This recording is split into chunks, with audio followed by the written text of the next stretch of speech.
Dr. McDougall, when we talk about starch, are you talking about beans and whole grains? And is there one that you prefer? Is it better to have chickpeas, lentils, white beans, black-eyed peas than it is to have quinoa, millet, amaranth, teff, buckwheat, and wild rice, or are they both the same? That's your question. Dr. Klaper, I got an email right before this conference started from a woman who was very mad at me and said, there's an author who knows more than the authors who were speaking, and he says that the best oils are saturated fats such as coconut oil, ghee, butter, and lard.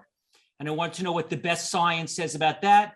And Dr. Espinosa, how do you treat prostate cancer if you get it? What works and what doesn't, and what % of the time? And can you treat it naturally with watchful waiting? So Dr. McDougall, would you start? I think any of the starches are fine. They've supported millions of people in different parts of the world and different times in history, and they've all been successful populations. I would want to add one thing, and that is there's a lot of concern about white rice. We don't recommend white rice in our program. We recommend whole grain rice, but I have to tell you, white rice is not a deal breaker. As I mentioned before, there are 2 billion Asians who, before 1980, over 90% of their diet was white rice. And they're a very successful population of people. It's not a battle I want to get into with my patients. I would rather deal with the things that really count, which are the 2 major food poisons, which are animal foods and free oils. And people are starch eaters. They're starchivores, they're starchitarians. Until they figure that out, they won't be in control. Everything will be too complicated. You won't get it right. It's very simple, folks. You eat a traditional diet. I certainly agree with that, especially the last line there. This man is saying that coconut oil and lard are good for you. This is just, I'm just gobsmacked. I don't know where to start to answer that. As I said way earlier in this, that oils, leap into your bloodstream. They injure the function of your arteries, of your insulin receptors. They interfere with blood clotting. They make your blood. Coconut oil makes your blood more viscous. Lard makes your blood more viscous. It's more likely to clot or decrease oxygen delivery.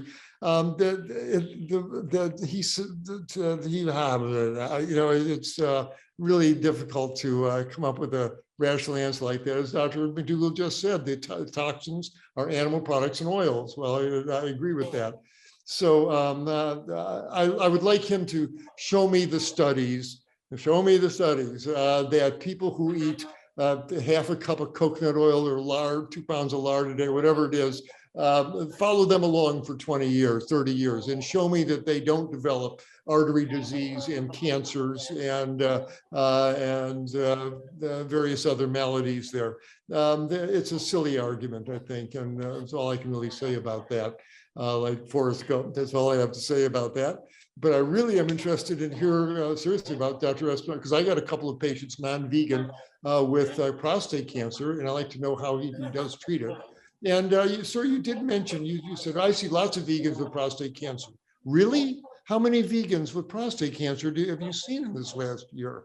And over the course of your practice, is it really a common problem among plant-eating folks? Hold on one second again. John, is there anything we could do to help him with? We're getting feedback again. Is there anything on our end? From me or? I can't tell. John, you with us? Yeah, Dr. Klaper, can I bring you into another room for a second? I'm going to talk really, I hear if I talk right into the microphone, it sounds better. Is that okay? Michael sounds really good from what I'm listening to. I don't hear any feedback. Just okay. If that helps. Okay, 1, 2, 3, 4. 1, 2, 3, 4. Sounds good. Okay, sounds clear to me, Michael. Okay. John, should we continue? Yes, continue. Yeah. Okay, go ahead. I'm sorry, Dr. Klaper, continue. No, I'm over to Dr. Espinosa. I'd like to know how he treats prostate cancer for real, and is prostate cancer in vegans a big problem as far as in his practice there? I don't know that prostate cancer in vegans is a big problem. I'm saying what I said was that I've seen quite a few vegans with prostate cancer, maybe has nothing to do with the fact that they were vegan, but certainly wasn't protective in their case. And these are cases with advanced prostate cancer. So I don't know that I see a lot, but I've seen, what I'm saying is that I've seen vegans with advanced prostate cancer. But you don't know how long they were vegan before. They may just say, I'm vegan. I don't, those are the details that are likely important that I won't have in my head. Fair enough. I'm not. Got it. Okay. Watchful waiting. All right. So we'll make this as quickly as possible because that's a whole course. So you said watchful waiting. So there's a difference between watchful waiting and active surveillance. They're not the same thing. Watchful waiting means I have prostate cancer, but I'm deciding not to do anything. And if it advances and it progresses and it metastasizes, I will only seek palliative treatment at that point. That's watchful waiting. Active surveillance means I got diagnosed with prostate cancer, but it's very low risk disease. And we think it will not kill you, but we're going to keep a close eye on it with, PSA scans and so forth. In case it progresses, then we're going to intervene and do something medically to it so that we can, in the attempt to cure you. Okay, so those are two different things. I don't treat prostate cancer medically at all. I work with medical doctors that do, and I refer them when I think they need medical treatment.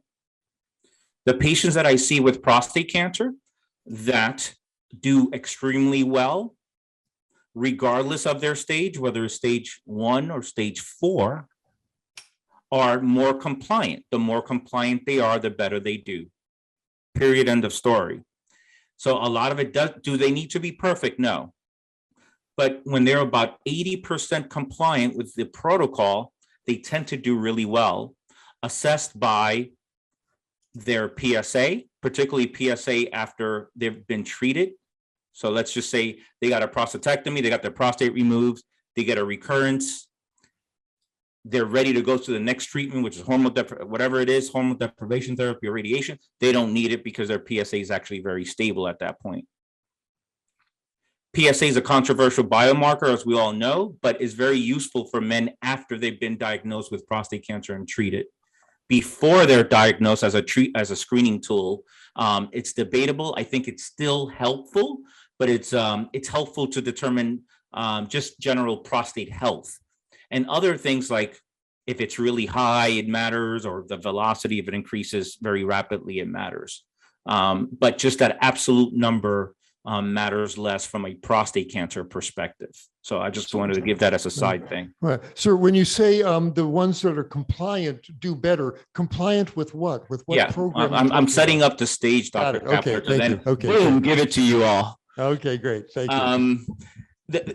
I think that, so in general, what I'm trying to do when my medical colleagues, we have mutual patients and then like, Geo, how do you treat prostate cancer? It's amazing. This patient is doing well. I can honestly say that I don't know that I treat prostate cancer, but what I try to do is treat the microenvironment and the terrain in prostate cancer. That's what I think I do. And what that means is you lower chronic inflammation, all these inflammatory markers that contribute to cancer. You stabilize insulin because insulin resistance and it's a problem with prostate cancer. You protect against oxidative stress, all the things that it's not just for prostate cancer, but in my case, this is what I do. And you stimulate and modulate the immune system because the stronger the immune system, like natural killer cells, the better they do. So that's what I mean by the microenvironment in a more scientific basis. And so the more they do, the better all these things do, including, by the way, LDL. So LDL seems to be LDL, which we know is bad cholesterol. Low LDL is actually a good thing for prostate cancer. There's been correlations there. High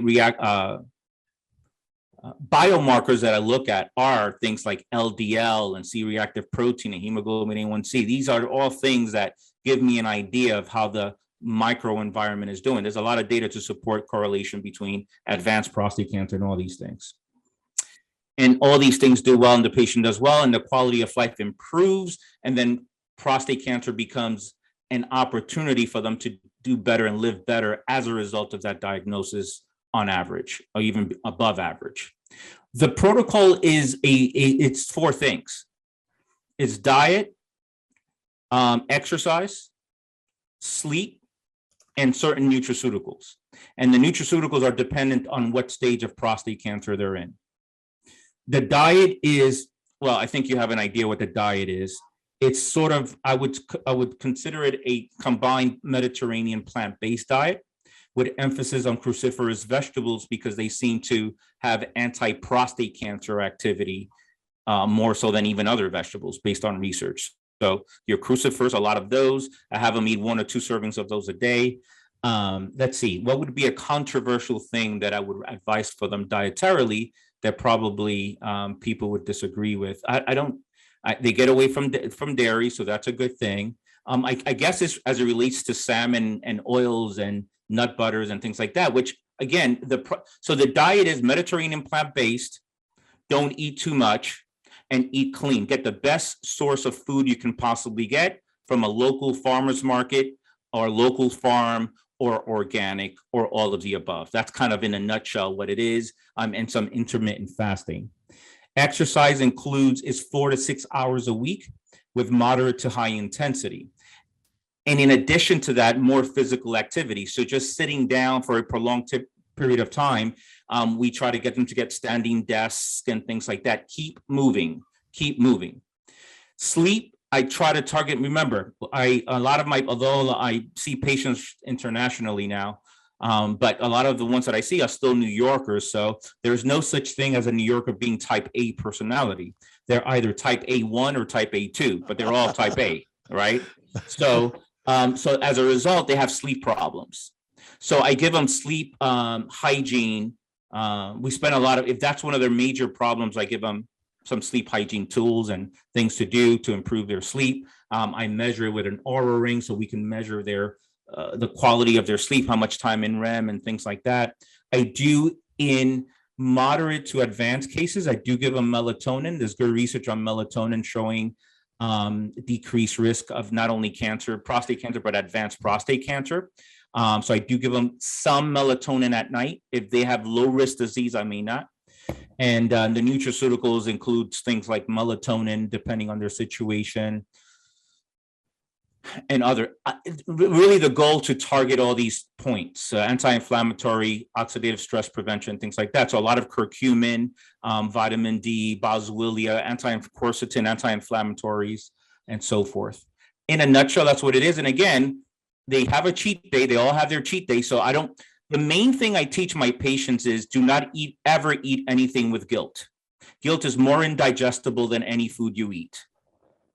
Right? So that's the main thing. Now, that being said, let's get on the program. You're going to have 1 day a week to eat whatever you want. And when they get that 1 day a week, they don't do too badly because they feel so good. They don't want to mess it up. So they have 1 day a week for psychological reasons. So if they go to their kids' or grandkids' birthday party and they want to have a piece of cake, they have it without guilt, and they're enjoying that food with friends and family because that's ultimately what it's all about.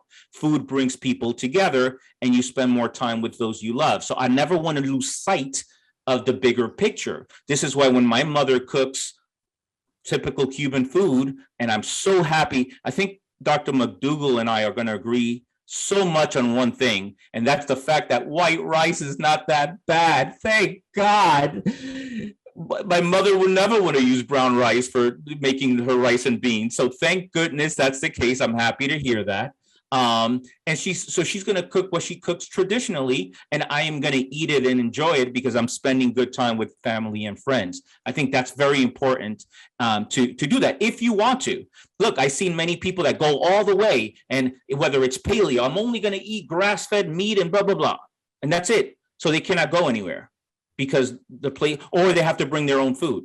And I've seen the vegan do that, and listen, if that makes you happy, you know, go for it. I mean, that's great. You have way more discipline than I do, but I've seen many people struggle with that. And it takes away from the unity and from the camaraderie of getting together through food. So I make sure that I tell them don't eat anything with guilt, the 80-20 rule, and you have one cheat day. And typically, again, they don't do that poorly. Anyway, in a nutshell, that's what they do. And patients do absolutely amazing with that approach.